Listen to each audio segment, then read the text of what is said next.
பார்த்துருக்கேன். அது மாதிரி கொடுங்கள் கொடுக்கப்படும் அப்படிங்கிற 2 எழுத்து தாரக மந்திரம். அந்த தாரக மந்திரத்தை நோக்கி தான் போறோம். எக்ஸ்பெக்டேஷன் இல்லை, நம்மளால முடிஞ்ச வரைக்கும் நம்ம எல்லாருக்கும் கொடுப்போம். எக்ஸ்பெக்டேஷன் இல்லாத நம்ம கொடுப்போம். நம்ம என்ன கொடுக்குறோமோ அது நமக்கு திரும்ப கிடைக்கும். இந்த பிளாட்ஃபார்ம்ல கூட நிறைய கான்செப்ட்ஸ் இதில் இருக்கு. பட் இப்போ ஒவ்வொன்றா ஒவ்வொரு ஃபேஸாக தான் நம்ம வந்து லான்ச் பண்ணோம். நம்ம வந்து நமக்கு தெரிஞ்ச விஷயத்த ஒரு ஒரு ப்ராடக்டாவோ இல்லை ஒரு பணமாவோ ஏதோ ஒரு உதவியாக கொடுக்கும். நம்ம கிட்ட இருக்கிற ஞானத்தையும் வந்து பார்த்தீங்கன்னா நம்ம அதை மற்றவங்களுக்கு வந்து கொடுக்கணும் அப்படிங்கிற ஒரு தாட் வந்து மனசுக்குள்ள இருக்கு. இந்த டீம்ல இருக்கிறவங்க எல்லாரும் அப்படிதான். மித்தவங்களுக்கு ஏதாவது ஒரு விஷயத்த நம்ம உதவியா செஞ்சுக்கிட்டே இருக்கணும். அந்த மாதிரி இந்த உதவிகளும்ன்றது இது வரைக்கும் எந்த பிளாட்ஃபார்மும் ஒரு நான் ப்ராஃபிட்டா வந்து மற்றவங்களுக்கு செய்யணும்னு வந்து வந்திருக்காங்களான்னு தெரியல. இது ஆக்சுவலாக நான் பார்க்கல, தெரியல, மன்னிச்சிடுங்க. ஆனா இப்ப நம்ம ஏன் இதை செய்யணும் அப்படிங்கிறப்ப யூசர்ஸ் எல்லாரும் வந்து அதை யூஸ் பண்ணி பார்த்து யாரோ ஒருத்தவங்க ஒரு பெனிஃபிட் கிடைக்குது அப்படிங்கிறப்ப நம்ம பிளாட்ஃபார்ம் இங்க வந்து ரீச் நல்ல ரீச் ஆகிற டைம்ல ஆட்டோமேட்டிக்கா சின்ன படங்கள் எல்லாருமே வந்து நல்லா வெளியில தெரிவாங்க. எல்லாரும் வந்து சம்பாதிப்பாங்க. எல்லாருக்கும் ஒரு வின்வின் சிச்சுவேஷன் வரும். தொழிலாளர்கள் இப்போ சார் செல்வமணி சார் வந்து இங்க வந்திருக்காங்க.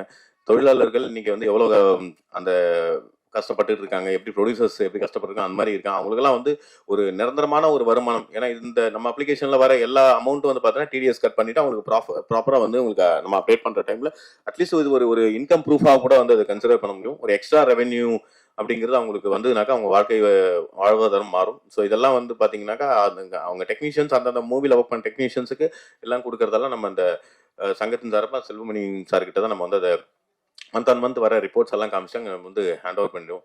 ஸோ உங்க எல்லாருக்கிட்டையும் ரெக்வஸ்டாக கேட்டுக்கிறேன், ஒரு சின்ன முயற்சி எடுக்கிறோம். எல்லாரும் ஒன்று சேர்ந்து சப்போர்ட் பண்ணால் டெஃபினட்டாக ஏதோ ஒரு சின்ன சேஞ்சஸ் வரும் அப்படின்னு நான் நம்புகிறேன். எனிவே வாய்ப்பு கொடுத்த எல்லாருக்கும் ரொம்ப தேங்க்ஸ்.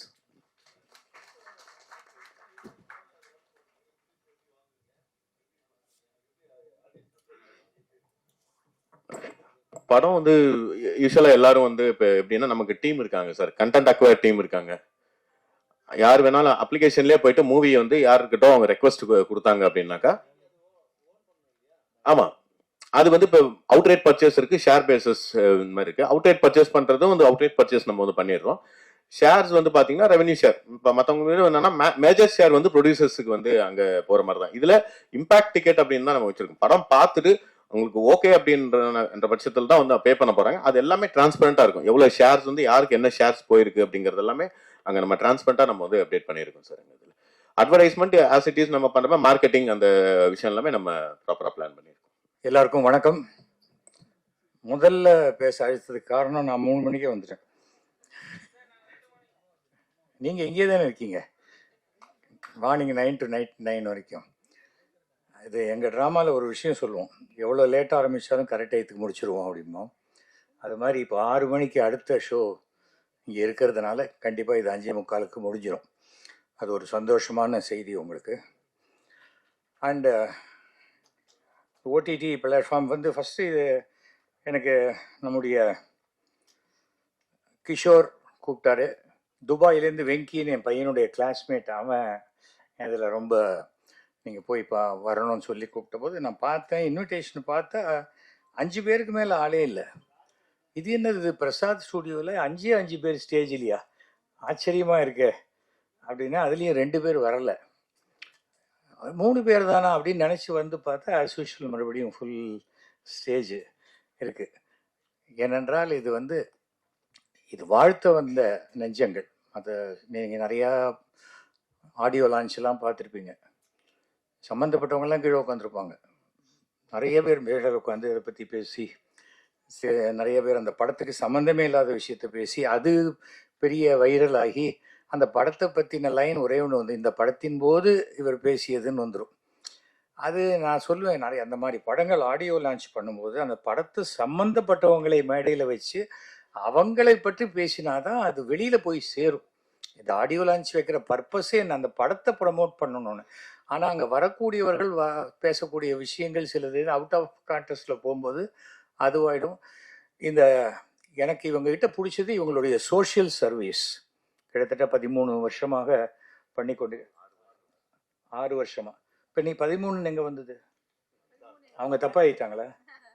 சரி பரவாயில்ல. 13 வருஷங்களுக்கு மேலே தொடர்ந்து பண்ணுவாங்கங்கிற நம்பிக்கையில் நம்ம வந்து இதை பேசுவோம். 6 வருஷம் பண்ணியிருக்கிறதுங்கிறது, ஏன்னா சமூக சேவை என்பதே சினிமாலேயே கூட நிறைய பேருக்கு அது சமூக சேவை தான். பேமெண்ட் வந்தால் தான் அது சினிமா நமக்கு, அது வந்து தொழில். இல்லைன்னா அது சமூக சேவை தான். வரதில்லை நிறைய பேருக்கு. இது வந்து நான் ப்ராஃபிட்னு சொன்னாங்க. நான் நிறைய வெளிநாட்டுகளுக்கெல்லாம் போகும்போது அவங்களும் போடுவாங்க, சார் நாங்கள் நான் ப்ராஃபிட் ஆர்கனைசேஷன்பாங்க. அப்புறம் போனப்புறம் தான் தெரியும் அந்த நான் மட்டும் தமிழில் இருக்கும், நான் ப்ராஃபிட் ஆர்கனைசேஷன் அப்படின்னு அது மாற்றிடுவாங்க. பட் இது அப்படி இல்லை. இவங்க பண்ணுற வேலைகள்லாம் பார்க்கும்போது ரொம்ப சந்தோஷமாக இருக்குது. நான் என் ட்ராமா முடியும் போது பேசுவேன், ஒருவேளை என் ட்ராமா உங்களுக்கு பிடிக்கலன்னா நீங்கள் கொடுத்த பணம் வேஸ்ட் இல்லை. நாங்கள் வருஷத்துக்கு ஒரு 100 ஸ்டூடெண்ட்ஸுக்கு ஃபீஸ் கட்டுறோம், புக்ஸ் வாங்கி தரோம், யூனிஃபார்ம் வாங்கி தரோம், வருஷத்துக்கு 200 பேர் வரைக்கும் ஃப்ரீ கேட்ராக்ட் ஆப்ரேஷன் பண்ணுறோம், அண்டு அதே போல் ஹாஸ்பிட்டலைசேஷனுக்கெல்லாம் உண்டான உதவிகள்லாம் செய்கிறோம். எல்லாவற்றையும் தாண்டி மாதத்துக்கு 10 அல்லது 15 அனாதை பிழங்களை கொண்டு வந்து அடக்கம் செய்கிறோம். ஸோ இது நீங்கள் கொடுக்குற பணத்தில் தான் நாங்கள் இதெல்லாம் பண்ணுறோம் அப்படின்னு நம்ம சொல்லுவோம். ஏன்னா 2 விஷயம் இருக்குது.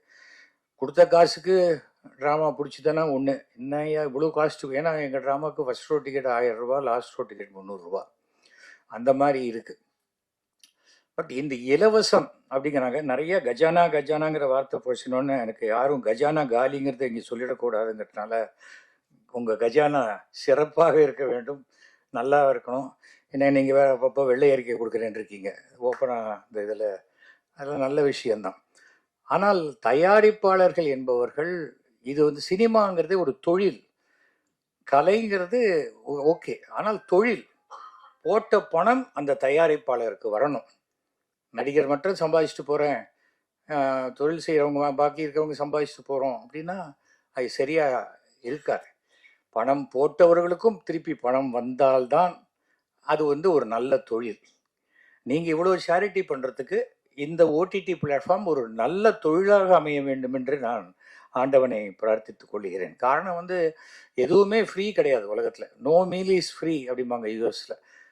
அந்த மத்தியானம் லஞ்சு சாப்பிடும்போது கூட அதை வந்து ஆஃபீஸ் மீட்டிங் ஆக்கி ஒரு பர்கரை சாப்பிட்டு மீட்டிங் இது அஃபிஷியல் ஆக்கிடுவாங்க, அந்த மாதிரி.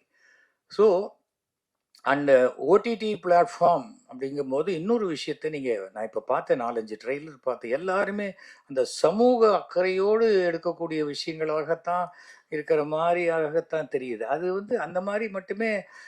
இப்போ நான் என்டர்டெயின்மெண்ட் மீடியாவில் வந்து கொஞ்சம் உங்களுக்கு என்டர்டெயின்மெண்ட்டுக்கு உண்டான விஷயங்களும் இருக்கணும். நல்ல சில படங்கள் பாருங்கள், ஃபர்ஸ்ட் ஹாஃப் முழுக்க காமெடியாக இருக்கும், செகண்ட் ஹாஃப் சென்டிமெண்ட் போய் கிளைமேக்ஸ் ஆக்ஷனில் போய் எல்லா விஷயங்களுமே இருக்கும். ஆனால் அந்த ஓடிடிக்குன்னு எடுக்கும்பொழுது, குறும்படம்னு எடுக்கும்போது பார்த்தா ஒரு சோக காட்சி, ஒரு பரிதாபமான நிலைமை, அப்படியே நம்ம வர வேண்டியது கிடையாது.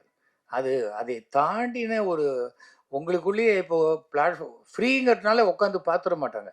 அவங்களுக்கு பார்க்க ஆரம்பிக்கும் பொழுது அந்த முடிகிற வரைக்கும் நம்ம இன்ட்ரெஸ்ட்டை கிரியேட் பண்ணக்கூடிய கண்டென்ட்டை நம்ம கொடுக்கணும். அதுக்கு நீங்கள் உங்கள் டெக்னிக்கல் டீம்லாம் என்ன வேணால் இருக்கலாம், ஆனால் அந்த கண்டென்ட்டை செலக்ட் பண்ணுற டீம் நல்ல டீமாக வைத்து கொள்ள வேண்டும். ஏன்னா ஓடிடியில் கூட முன்னாடியே பணம் கொடுத்து யார் படம் வாங்குறாங்க? பெரிய படம் யார் பார்ப்பார்களோ, பெரிய ஆர்டிஸ்ட் படம் யாரோ அந்த படங்கள் தான் வாங்குறாங்க.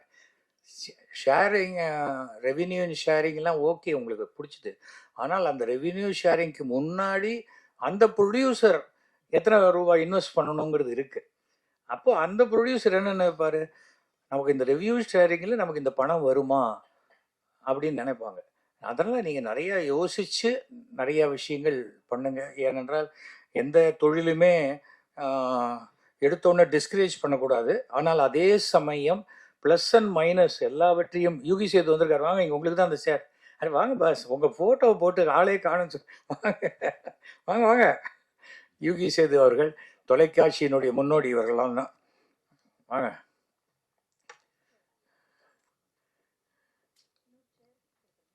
ஸோ இந்த மாதிரியான ஒரு விஷயம் அதை நாம் தெரிஞ்சுக்கணும். ஏன்னா வந்து ஓடிடி அப்படின்னு சொன்னால் அவங்களுக்கு தெரிஞ்சது இப்போது வந்து 2-3 தான், அதுக்கு மேலே இல்லை. நெட்ஃப்ளிக்ஸு, அமேசான், அப்புறம் அதுக்கு அடுத்தது சன் நெக்ஸ்ட்டு, இப்படிலாம் வந்துடுது. அப்புறம் நம்மளுடைய விஜய், ஸ்டார் விஜய், இதெல்லாம் இருக்குது. இதெல்லாம் தாண்டி நம்ம ஜெயிக்கணும். கலை உலகத்தில் மட்டும் ஒரே ஒரு விஷயந்தான், இந்த விசிட்டிங் கார்டு, அந்த விசிட்டிங் கார்டு, இது அது எதுவுமே இல்லை. இது வந்து அப்ரூவ் பண்ணணும். ஜனங்க ஏற்றுக்கொண்டால் அது மிகப்பெரிய வெற்றி அடையும். இல்லைன்னா நம்மளே இப்போ படம் எடுத்து நம்மளே ப்ரொஜெக்ஷன் போட்டு நம்மளே பார்த்துக்கிற மாதிரி தான் அது. அது இல்லை.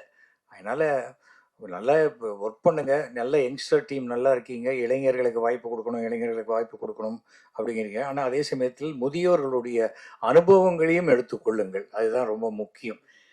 ஏன்னா அது அது இருந்தால் தான் அது வெறும் இளைஞர்கள் மட்டும் பெருசாக எல்லாத்தையும் பண்ணிட முடியாது. அனுபவம் தான் பாடம் அப்படின்னு சொல்லுவாங்க. சினிமாவில் நிறைய அனுபவசாலிகள் இருக்கிறார்கள். ப்ராபப்ளி சில பேர் வெற்றி பெறாதவர்களாக கூட இருக்கலாம். ஆனால் அவர்களுடைய அனுபவங்களை எல்லாம் பயன்படுத்தி கொள்ளுங்கள். இன்னைக்கு டெக்னாலஜி வந்துடுது. நேற்றுக்கு ஒன்றுன்னு ஒரு படம் வந்திருக்கு.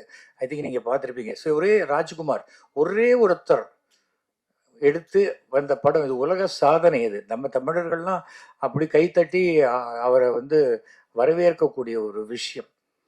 அந்த மாதிரி ஒரு டெக்னாலஜி எல்லாம் மாறி போச்சு. இன்னைக்கு செல்ஃபோன்லேயே நீங்கள் படம் எடுக்கிறாங்க, வந்துடுச்சு.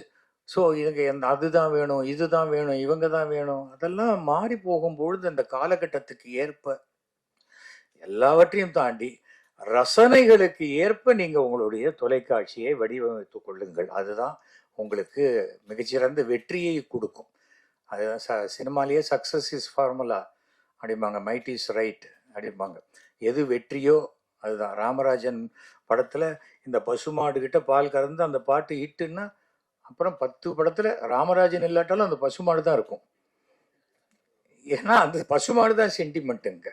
அப்புறம் திடீர்னு சொல்லுவாங்க, இல்லை சார் இப்போ கொஞ்சம் எதுவும் மாறி போச்சு, நடுவில் ராமராஜன் பால் கறக்கட்டும், பசுமாடு பாடட்டும். சரி, அதுதான் வெற்றி. ஓகே, அப்படி எடுப்பாங்க.